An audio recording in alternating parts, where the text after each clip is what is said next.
Los cómics son la droga de entrada a la alfabetización. Art Spiegelman.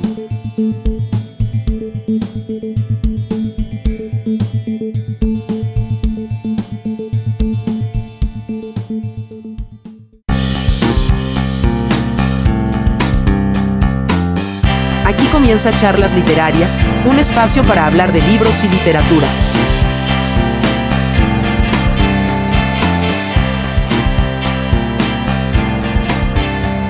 Bienvenidos al episodio número 11 de esta octava temporada. Espero que se encuentren bien y les recuerdo que de hecho pues ya este es el penúltimo episodio de esta temporada.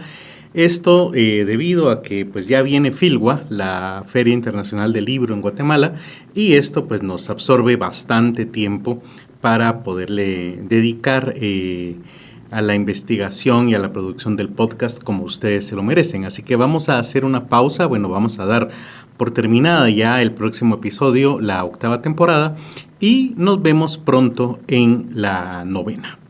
Pero vamos a entrar entonces al tema que nos trae hoy, que es la novela gráfica. Lo primero, cuando hablamos sobre novela gráfica, es una pequeña confusión sobre cuál es el término correcto. Cómic, historieta, novela gráfica u otros más. Bueno, lo primero es que el término cómic surgió en Estados Unidos en la década ya de 1890. Imagínense, ya más de un siglo, obviamente. Y con este término describían las tiras humorísticas impresas en los tirajes dominicales de la prensa. Con los años se amplió a cualquier narración secuencial combinada con texto.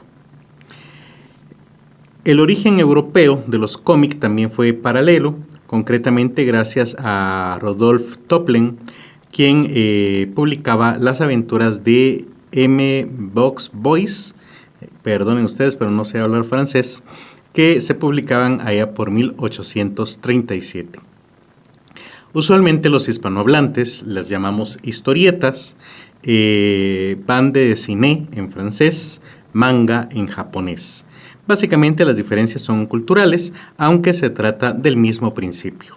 Viñetas más una secuencia, más el uso del globo para los diálogos.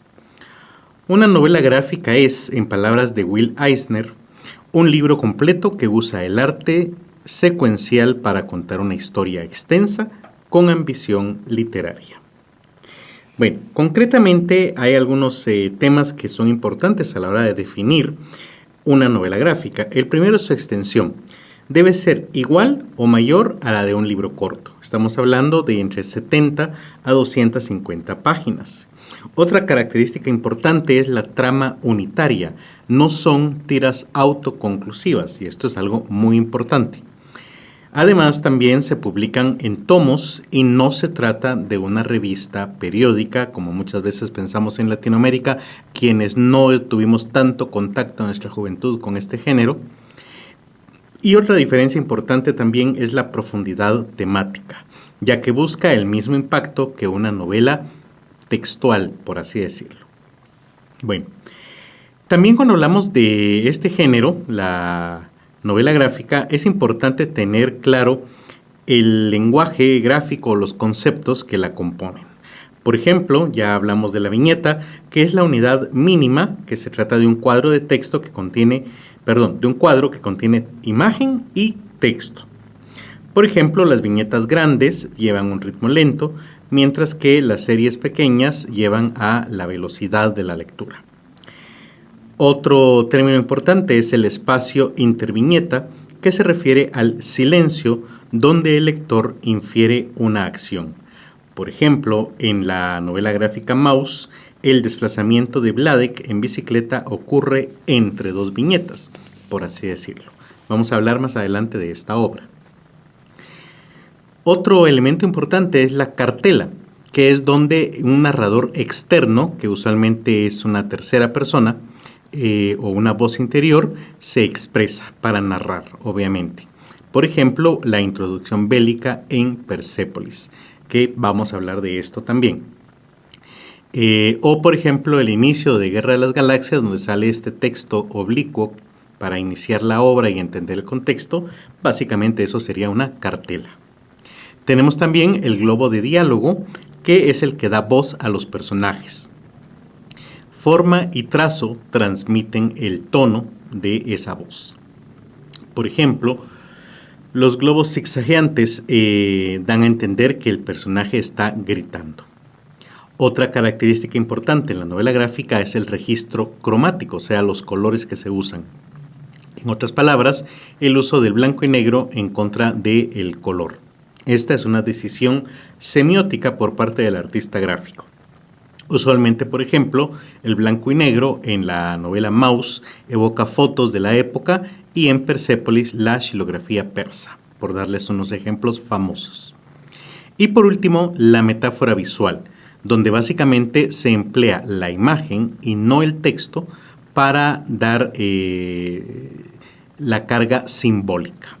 Por ejemplo, en Persépolis se utiliza la sombra de un gatillo de pistola para dar a entender un terror latente. Es importante que recordemos que pensar que leer cómics es más fácil es realmente subestimar la cantidad de decisiones cognitivas que el lector hace en cada salto interviñeta. Hablemos ahora un poco sobre la historia de la novela gráfica. En 1929 a 1950 estamos hablando de tiras y superhéroes. Por ejemplo, Superman fue publicada en 1938.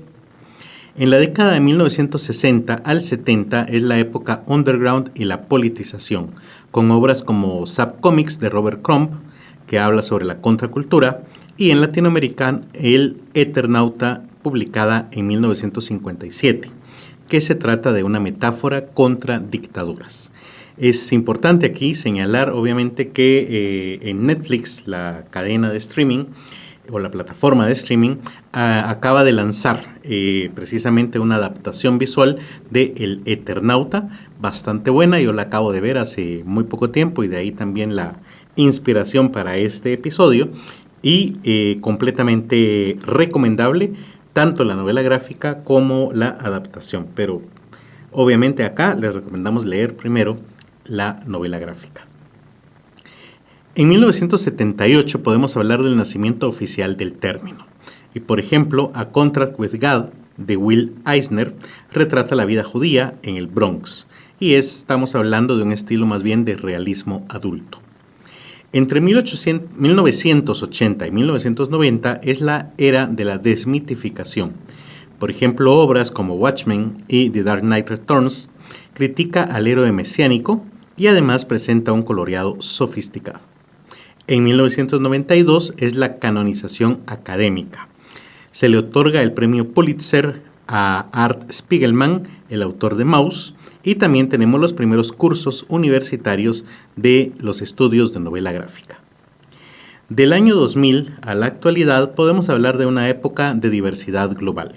Por ejemplo, tenemos en el Medio Oriente obras como Persépolis de Riyad Satuf, en Latinoamérica Power Paola de Sole Otero.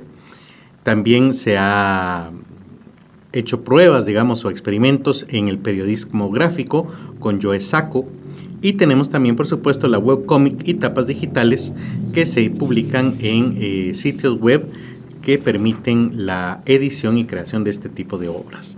Ya no digamos cómo la inteligencia artificial ha venido a facilitar este tipo de obras también. Vamos a hablar entonces de dos obras maestras en cuanto a novela gráfica, Maus y Persépolis. Vamos primero con Maus, que es una obra de Art Spiegelman. En resumen, esta obra trata sobre el personaje Art que entrevista a su padre, Vladek, sobreviviente de Auschwitz.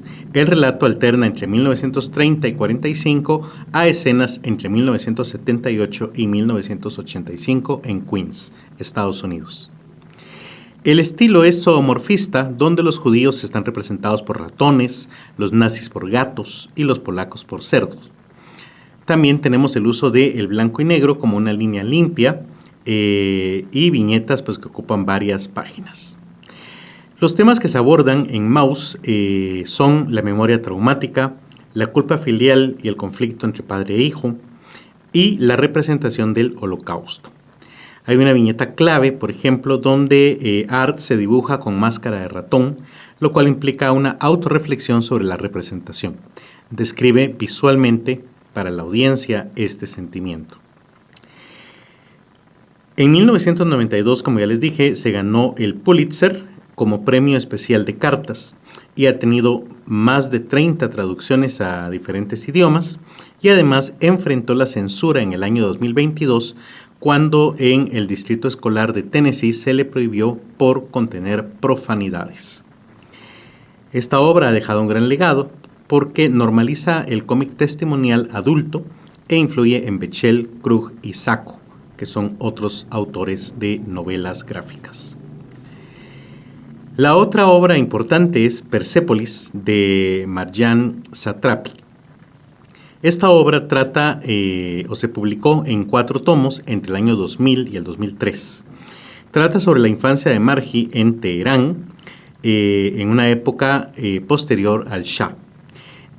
Habla también sobre la guerra entre Irán e Irak, la adolescencia del personaje principal en Viena y el regreso y exilio final en Francia.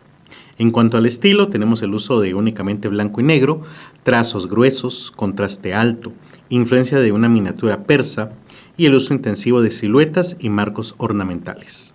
Los temas que trata son la identidad femenina y religiosa, el autoritarismo y la libertad, así como el choque cultural del exilio. Hay varias viñetas claves, pero tal vez una de las más importantes son las consecutivas del bombardeo, el sonido onomatopéyico con el boom que invade la página entera. Y Margie describe de esta manera cómo se siente amputada su cotidianeidad debido a este enfrentamiento. La obra tuvo muy buena recepción ya que ganó el premio al mejor álbum en Angoulême en 2001. Y además se hizo una película animada que posteriormente ganó el premio Cannes en 2007. Si comparamos Persépolis con Maus, encontramos que ambas usan la autobiografía y el color blanco y negro. Pero Maus aplica una metáfora animal mientras que Persépolis se apega a los rostros humanos. Ambas, sin embargo, hablan sobre una proximidad emotiva. Otros títulos recomendables de novela gráfica es Phone Home, de Alison Bechdel, del 2006, que habla sobre memorias queer, casa funeraria, literatura intertextual con Joyce y Proust.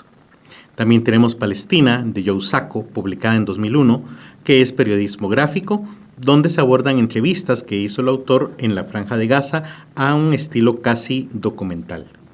Blankets, de Craig Thompson, publicada en 2003, que habla sobre el primer amor y el fundamentalismo religioso en Wisconsin. Así como Los surcos del azar, de Paco Roca, publicada en 2013, donde se habla sobre los soldados republicanos en la liberación de París y es una docuficción histórica. Por último tenemos también Virus Tropical, de Power Paola, 2011, que es una autobiografía de Colombia-Ecuador y habla sobre feminismo cotidiano y tiene un dibujo naif. Si ustedes van a ingresar en el mundo de la lectura de la novela gráfica, yo les recomendaría que en una primera pasada de la obra se dejen llevar, priorizando el flujo visual. Ya en una segunda lectura, observen el ritmo de las viñetas, analogías visuales, la paleta de colores y la composición gráfica. Y en una tercera revisión o relectura, si es que es una lectura académica, los invito a cruzar con el contexto histórico y las referencias intertextuales. Por ejemplo, en Maus, los testimonios de Soja o en Persépolis, la revolución iraní. Espero que les haya gustado este episodio porque a través de él comprobamos que la palabra y la imagen dialogan para relatar traumas, exilios y amores con la misma intensidad que la literatura tradicional. Para despedirme, pues como siempre quiero agradecer a la editorial Kazam A y a 1900 Radio en Línea, donde este podcast se publica cada viernes a las 6 de la tarde. Los invito a seguir a nuestros patrocinadores, así como a seguir, comentar y compartir este episodio si les gustó. Nos escuchamos el próximo viernes de charlas. Charlas Literarias es producido y grabado en el estudio de la editorial Kazama. Encuentra cada viernes de charlas un nuevo episodio en Spotify, YouTube, Apple y Google Podcast, así como en otras plataformas similares.